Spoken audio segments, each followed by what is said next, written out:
Oi, vamos continuar as guerras persas, agora nos seus acontecimentos finais e decisivos, e muito dramáticos, né? Vai ser as batalhas entre os gregos e os persas. No último vídeo eu falei sobre a Batalha de Maratona, em que, surpreendentemente, os atenienses conseguiram vencer os persas, né? Adotaram uma estratégia que usou a topografia desconhecida dos persas. E isso encheu de moral os gregos, né? Os atenienses.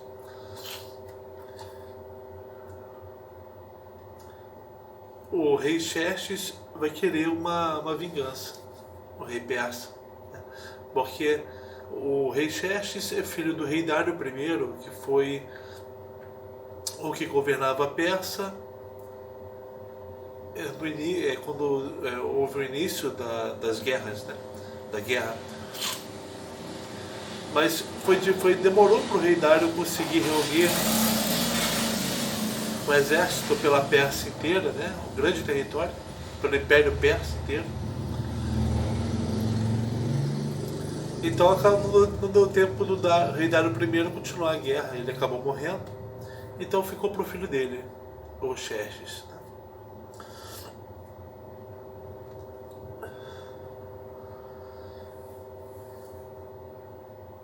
O rei Xerxes era muito confiante no tamanho do próprio exército e ele acreditava que os atenienses se renderiam rapidamente, né? Que eles tinham vencido por sorte em Maratona e que diante do enorme, incontável exército dos persas, eles perderiam. Só que tinha uma diferença entre os exércitos atenienses e gregos em geral e dos persas. O exército dos persas eram homens que não eram livres, eram servos do rei do império. Então eles lutavam pelo rei. Os gregos, eles lutavam por eles mesmos. Eram diferentes cidades-estado que cada uma tinha o seu exército, a sua frota militar também, e tinha o seu modo de governo, e eles tinham um apreço pela própria cidade-estado, pelas próprias leis, né? E lutavam para não serem escravizados, e lutavam para manterem os seus costumes, né? Manterem o seu modo de vida. Isso fazia uma diferença, isso dá uma diferença no motivo da guerra, né? O motivo do porquê lutar. Se a gente lembrar da Ilíada e da Odisseia, da Ilíada, você tem o porquê lutar dos aqueus, era a virtude, era para ter a arete, né? A arete heróica, a virtude do herói, coragem, persistência, não ter medo, não fugir. Essas eram virtudes valorizadas pelos heróis gregos, e isso passou a fazer parte dos valores deles, né?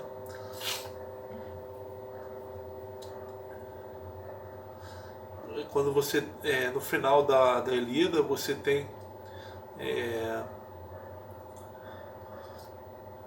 diante da quase certeza de que Troia seria destruída pelos gregos, pelos aqueus, você tem a mãe do Heitor e a esposa do Heitor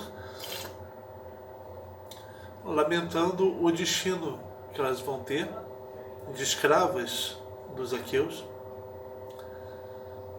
e a morte que o filho delas provavelmente vai ter pelas mãos do Aquiles, grego. Então elas lamentavam por esse triste destino, pela perda do modo de vida delas, né, as mulheres. Então isso era... os troianos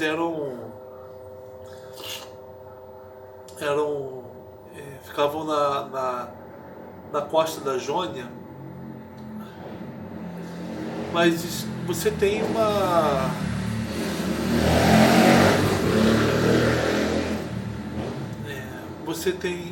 o rei troiano era o Príamo, né? Era um troiano, então eles tinham apreço. Os troianos lutavam por si mesmos, né? Sob o comando do rei, no caso o filho do rei, o Heitor, né? A guerra de Troia provavelmente aconteceu há 1200 a.C. Ainda não tinha acontecido o que vai acontecer muito tempo depois, cerca de 600 anos depois, que são as cidades da Jônia serem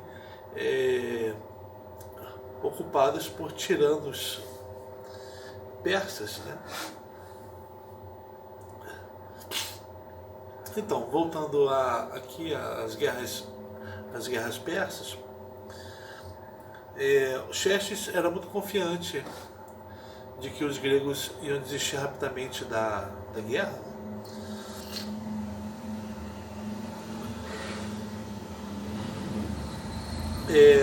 Quando enviou a sua frota e o seu exército terrestre para a Grécia, quando essa frota chegou na Grécia, ela chegou pelo centro da Grécia. As cidades que estavam ali no centro da Grécia, que eram cidades não muito populosas,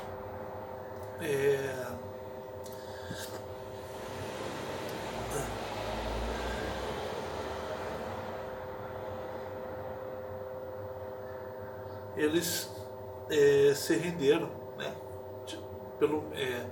Eles não enfrentaram os persas. E teve inclusive uma cidade que fica ao norte de Atenas, que é Tebas, que no passado tinha um domínio de Plateia, uma outra cidade, e Atenas ajudou Plateia contra Tebas. Então havia uma hostilidade mútua entre Tebas e Atenas. Tebas apoiou a invasão dos persas, né? Eles achavam que com isso eles iam ter vantagens sobre Atenas, né? Por estarem ajudando os persas.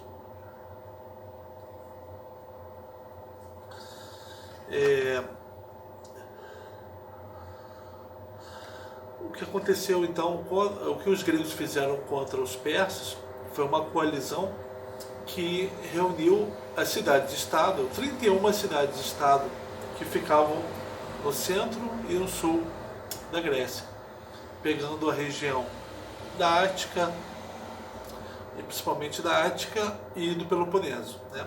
A Ática onde ficava Atenas e Peloponeso onde ficava Esparta, e outras cidades-estado ali nesses lugares que se reuniram, né? E o líder dessa coalizão foi Esparta, porque era a cidade-estado que tinha o melhor treinamento militar, né? A melhor infantaria terrestre. Eles chegaram a oferecer parceria, pedir ajuda, né? do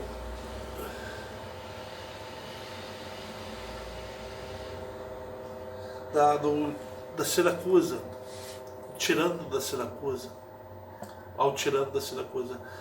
Só que esse tirano, ele disse que só ajudaria se ele fosse o comandante. Aí os espartanos não aceitaram, então. E além disso, o Siracusa estava numa batalha com os cartaginenses, que era um outro povo lá do norte da África, que tinha invadido o Cartago, né? Os cartaginenses estavam em batalha, em disputa com a Siracusa. E aí, e até tem uma suspeita de que os cartaginenses combinaram com os persas de invadirem ao mesmo tempo a Grécia, cartaginenses a oeste, os persas a leste, fazendo os gregos lutarem em duas frentes, né, e se enfraquecerem. Tem essa suspeita.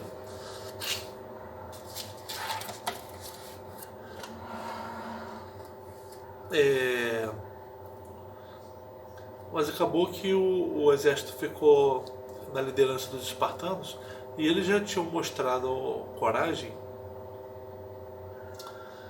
na batalha de Termópilas, que você pode ver no filme 300 de Esparta. Termópilas é uma faixa de terra estreita que une a Grécia à Ásia. E ali os espartanos, 300 espartanos, enfrentaram um exército enorme persa, né?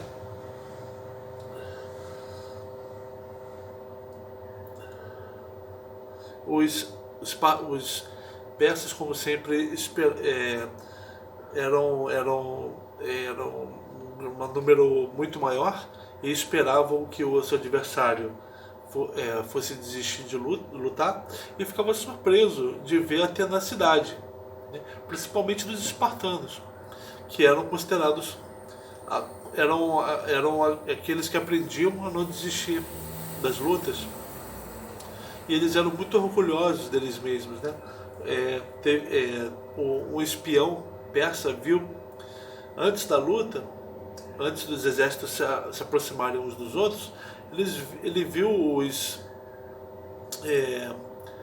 espartanos penteando seus longos cabelos, né?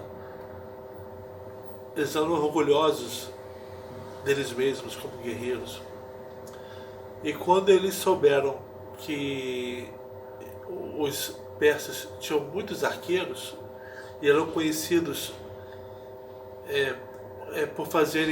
por atirarem tantas flechas ao mesmo tempo, que isso escurecia o céu, toldava o céu. Aí os espartanos falaram: que bom, nós vamos lutar então na sombra.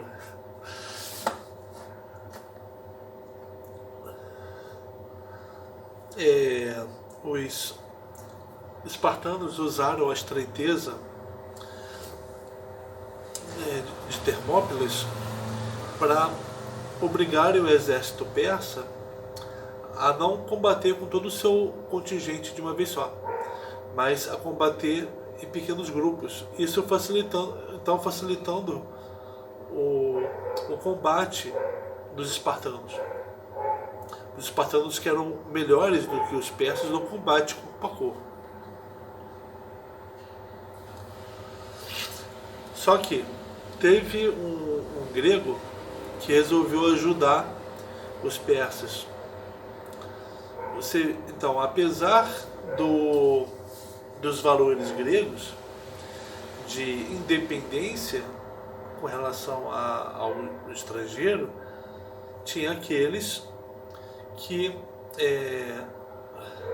ajudavam um estrangeiro poderoso em busca de vantagens que os ajudassem, vantagens perante outros gregos, né, nas batalhas internas da Grécia. Então teve um grego que resolveu dizer para o rei Xerxes que havia um caminho, uma rota que levaria o exército persa para o outro lado do estreito de Termópilas. Os persas aceitaram, né, seguiram a dica. Então, enquanto os persas atacavam pela frente, os espartanos, parte do exército persa deu a volta e atacou por trás também ao mesmo tempo os espartanos, vencendo os 300 de Esparta.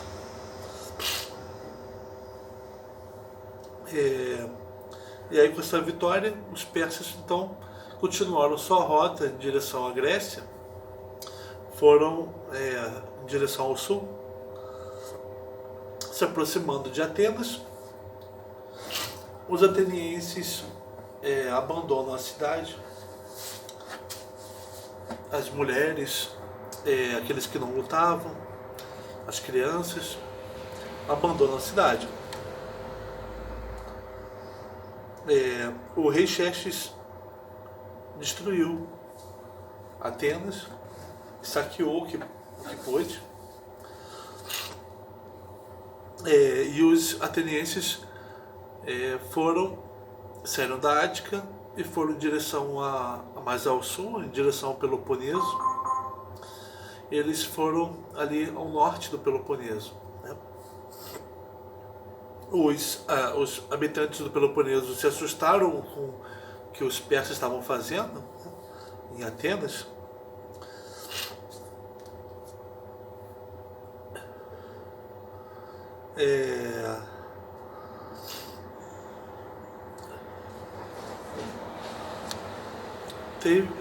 Enquanto isso, a oeste, na costa oeste da Grécia,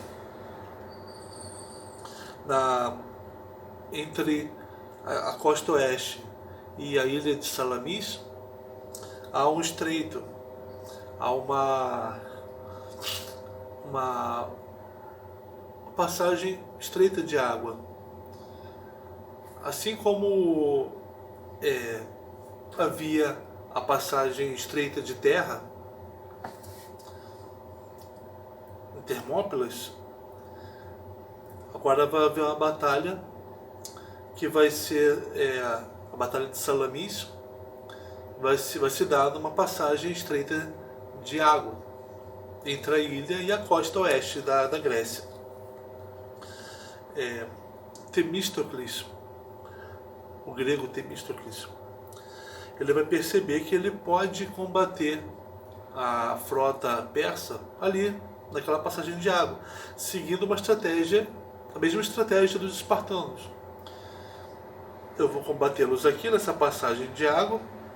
Os espartanos vão ter que se apresentar com seus barcos, né, um por um. Não vão vir todos de uma vez, então eu vou conseguir combatê-los, né? Os barcos que eles usavam eram as triremes. Eram barcos, com remadores, na maioria a parte pobre da população, que remavam para fazer a propulsão do barco. E lá eles só, o barco era, eles remavam e não conseguiam ver o que se passava fora do barco. E o ataque do barco era um ariete com a ponta de metal, que era usado para destruir o outro barco. Então os triremes atenienses, que eles construíram porque eles encontraram prata, né, os atenienses encontraram prata lá na Ática e resolveram investir na frota defensiva. Então fizeram grandes e pesados triremes. A tripulação era 170 remadores da parte pobre da população.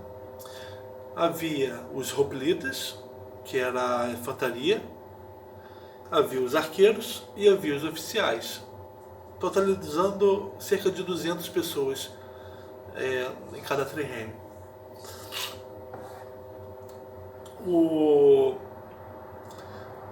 As triremes persas eram mais velozes.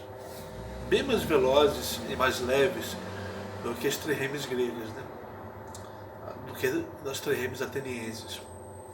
Os atenienses remavam lá e ficavam apavorados, porque eles não sabiam quando é que eles seriam atingidos pelo ariete, né, lateralmente, causando a morte deles. Então eles, no desespero, eles ficavam descoordenados e acabavam acertando uns aos outros sem querer com o remo. Mas eles conseguiram, enfim, conseguiram lutar.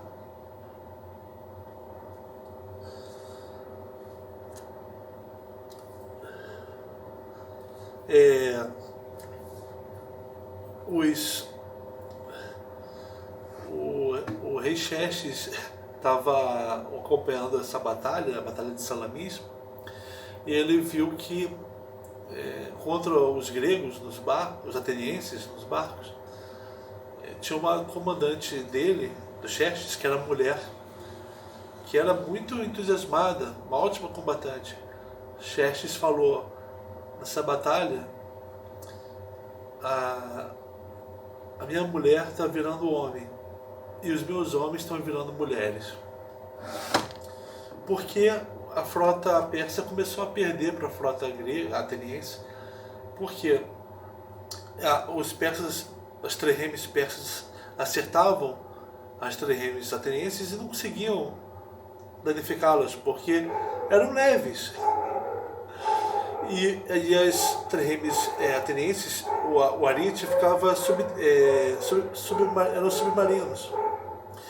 E com o peso da embarcação, eles destruíam, estraçalhavam os persas. Então, a batalha de Salamis, marítima, os atenienses venceram. O rei Perses teve que voltar para... O rei Xerxes teve que voltar para a Pérsia, porque ele, o soberano, não poderia se ausentar por muito tempo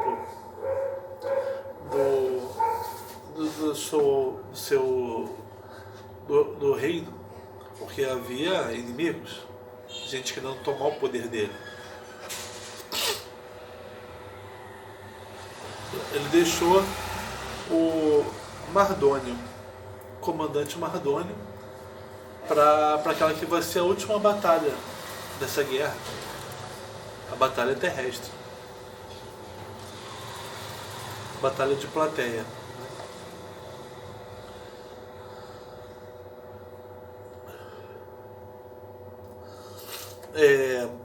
Só que antes de ir embora, aliás, o Mardônio, né, ele fez uma proposta, autorizada pelo Xerxes, uma proposta para os atenienses. Olha, vamos parar de lutar. Só nós e vocês, atenienses. Vocês vão poder continuar a vida de vocês, o governo de vocês. Vamos auxiliar a reconstrução da cidade, dar dinheiro. Vamos inclusive dar para vocês um outro território para vocês governarem. E vamos dar apoio militar que vocês vão poder usar para dominar outros gregos. Olha só, né? Os persas, contando que um povo grego, os atenienses, pensava como eles. Pensava de forma a querer dominar, a querer ser o imperador, né, do outro. A Assembleia Ateniense recusou a proposta. Eles não fariam acordo com aquele povo que destruiu os santuários deles, que destruiu as imagens dos deuses deles, Eles não iriam submeter outros gregos, nem ajudar os persas a submeter outros gregos, gregos que têm outras cidades-estado gregos, outros povos gregos que têm os mesmos costumes deles, adoram os mesmos deuses, fazem os mesmos sacrifícios, falam a mesma língua. Os atenienses então levaram em consideração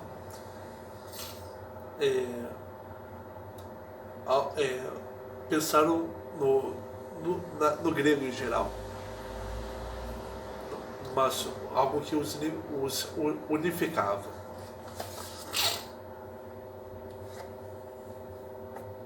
Os espartanos tiveram medo que os atenienses aceitassem a proposta. Talvez o autor fala, né? Nosso autor guia. Talvez eles mesmos aceitassem a proposta.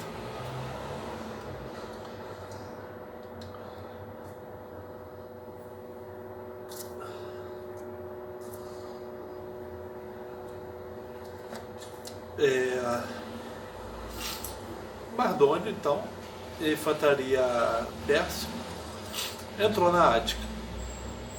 Antes de invadir Atenas, ele refez a proposta. Um membro do conselho, o Conselho dos 500, né, de Atenas, sugeriu que eles aceitassem a proposta.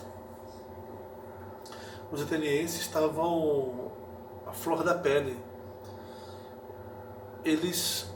Os membros do conselho, apedrejaram até a morte esse homem. E as mulheres de Atenas se uniram para invadir a casa daquele homem e apedrejarem até a morte a mulher e os filhos dele. Era inconcebível para o espírito deles a submissão.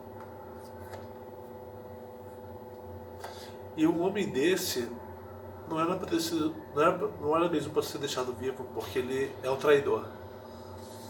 Assim como os espartanos foram traídos lá na batalha de Termópilas. E perderam por isso. Né? Eles iam ganhar. Não sei, né? Provavelmente iam ganhar. Aí os atenienses fugiram por uma segunda vez da cidade, pouco antes do Mardônio chegar e destruir o que restava. A parte central de Atenas, a parte rural de Atenas, arrasou.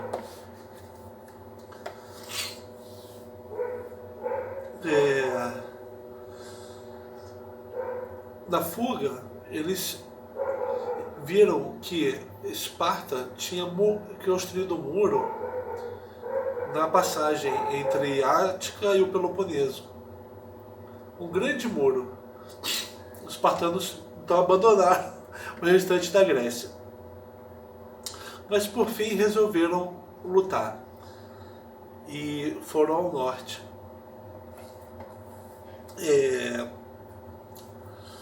Os exércitos atenienses foram até a cidade de Plateia.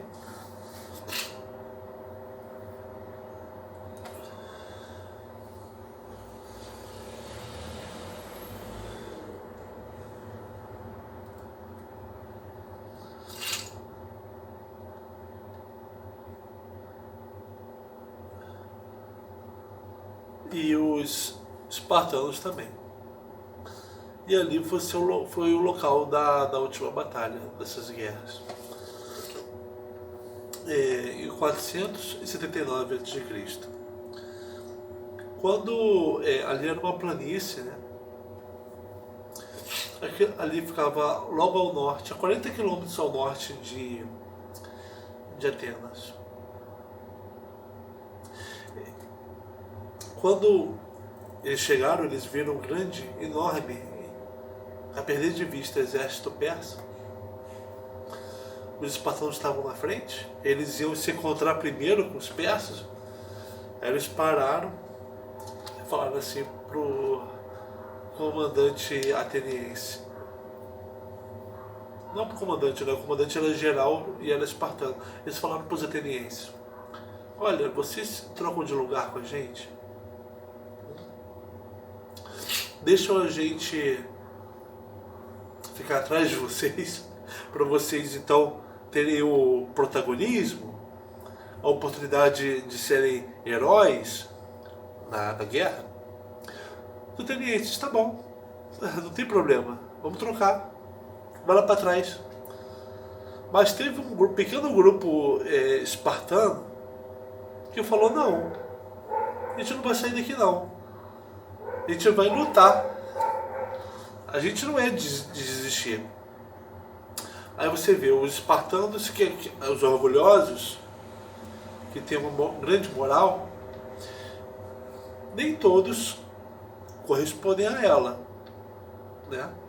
Talvez a maioria não corresponda a ela, mas sempre tem um grupo que é exatamente aquilo que se pensa sobre os espartanos e que os espartanos pensam sobre eles mesmos. O pequeno grupo que não desiste, que é capaz de morrer, mas não sai da batalha. E esse povo, esse pequeno grupo de espartanos ficou o pé e disse: não vamos sair. Isso inspirou os outros espartanos, que resolveram então continuar ali na frente e meter a cara na guerra.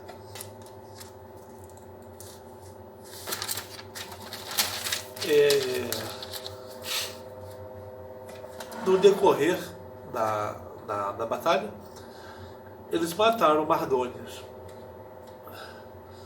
E aí os persas perderam a vontade de lutar. Os persas, que não lutavam pelo Mardônios, nem pelo rei persa, eles lutavam porque eram obrigados, perderam a vontade de lutar. Os gregos não perdem a vontade de lutar, porque eles lutam por eles mesmos. E aí acabou que os gregos venceram, porque os persas não tinham mais vontade de lutar, estavam desistentes.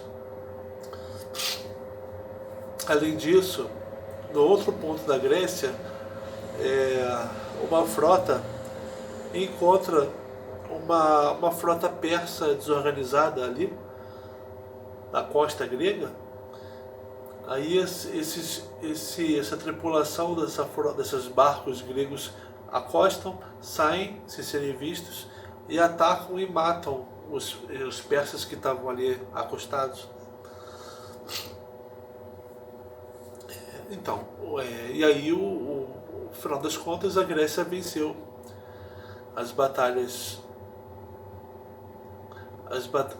as guerras persas, por causa da sua melhor armadura, por causa do seu uso estratégico do território, por causa da coalizão das 31 cidades-estado, por causa do seu espírito determinado, da sua vontade de se manterem uma união e se manterem livres do poder estrangeiro, conseguindo não cair nem nas ofertas tentadoras de poder que os fariam se sobressair perante os seus iguais, dominar os seus iguais. Não, eles não aceitaram essas ofertas e valorizaram a união entre os gregos. Inclusive em Atenas, os exércitos eram compostos por ricos e pobres, né? Mas todos cidadãos livres e que prezavam essa condição. Lógico, havia os escravos e eles não lutavam.